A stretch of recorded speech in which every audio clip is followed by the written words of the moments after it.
Bismillahirrahmanirrahim. Assalamualaikum warahmatullahi wabarakatuh. Perkenalkan, nama saya Amelia Putri, NIM 19110067, Prodi S1 Farmasi semester 2. Baiklah semuanya, pada kesempatan kali ini saya akan mempresentasikan hasil presentasi saya, yaitu mengenai stabilitas obat, yang mana saya akan membahasnya di slide berikutnya. Tujuannya yaitu menjelaskan tentang pentingnya uji stabilitas suatu zat dan sediaan farmasi serta faktor-faktor apa saja yang mempengaruhi uji stabilitas obat. Stabilitas obat. Stabilitas adalah kemampuan suatu produk obat untuk menjaga spesifikasi yang sudah dibuat untuk menjamin identitasnya, kualitas kekuatannya, dan kemurniannya. Yang kedua yaitu ada instabilitas, dapat menyebabkan perubahan perform yang tidak diinginkan. Misalnya di solusi. Yang kedua ada perubahan substansi dalam penampilan fisik sediaan. Yang ketiga ada menyebabkan kegagalan produk stabilitas obat. Selanjutnya yaitu mengenai faktor-faktor yang mempengaruhi stabilitas. 1. Faktor lingkungan, ada temperatur, oksigen, karbon dioksida, cahaya, dan kelembaban. 2. Obat atau eksipien di dalam sediaan, ada ukuran partikel obat, pH sediaan.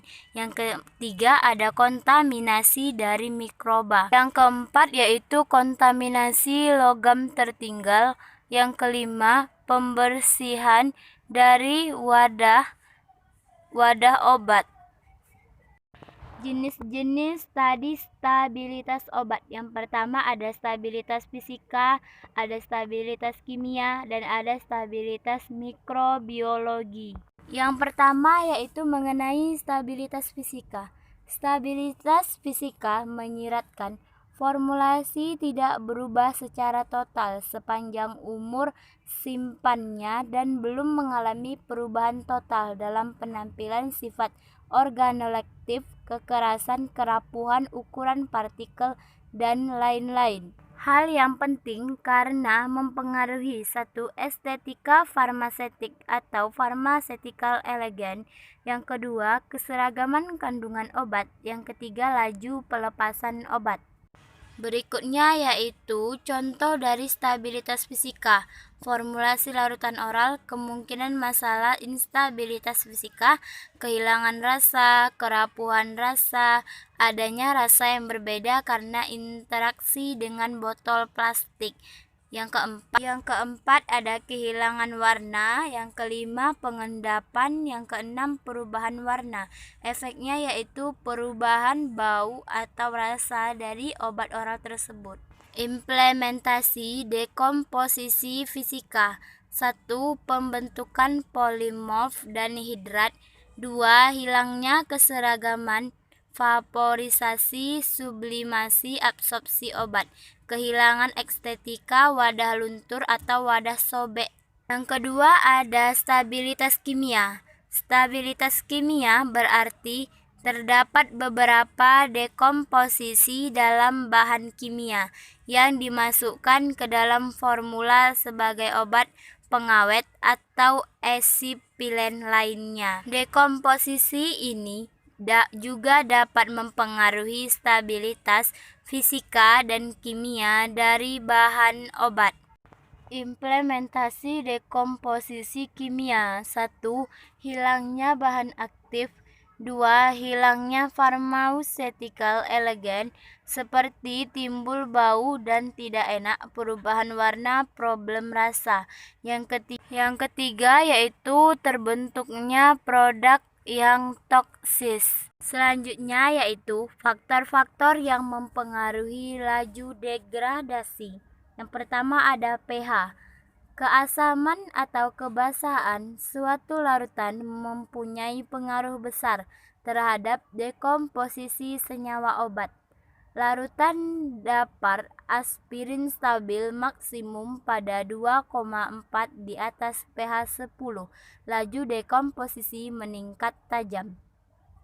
pH pH juga dapat mempengaruhi laju oksidasi.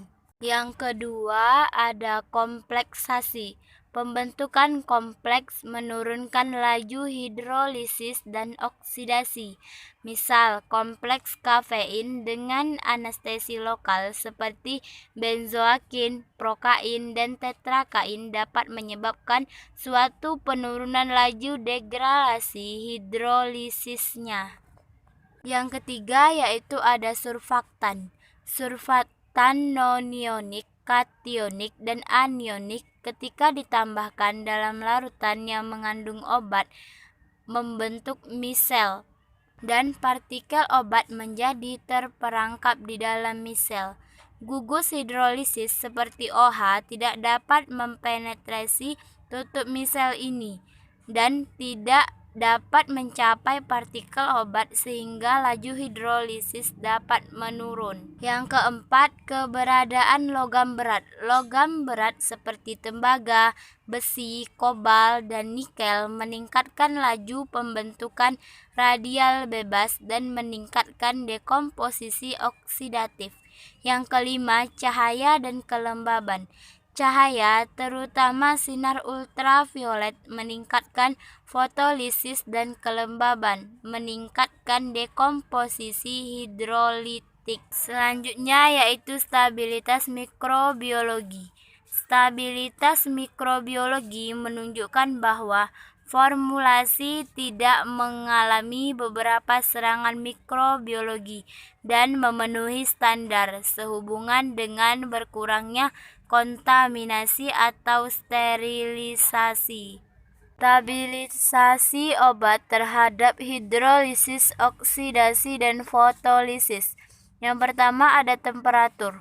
Semua produk obat disimpan pada temperatur yang sesuai untuk mencegah percepatan dekomposisi karena panas. Ada 3 jenis temperatur yang disarankan untuk menyimpan obat, yaitu temperatur ruangan, penyimpanan dingin, dan gudang penyimpanan yang didinginkan. Yang kedua ada cahaya. Material sensitif cahaya disimpan di dalam botol yang berwarna. Yang ketiga ada kelembaban. Material kemasan dipilih, biasanya kaca dan plastik, untuk mencegah terpaparnya produk obat terhadap kondisi lembab yang tinggi.